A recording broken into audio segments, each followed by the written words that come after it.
aleyküm küçük dostlar. Roza hitanlarga mübarek bolsun.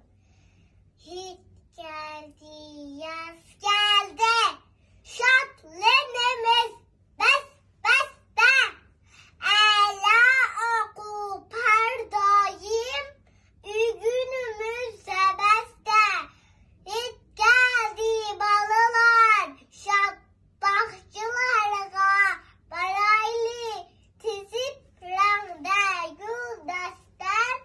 Ata-anamız gaztaylı. Hit mübarek tolgun ümitken.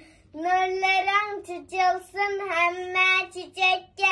Hittin hitke hiteyli dostlar. Biz bugün hit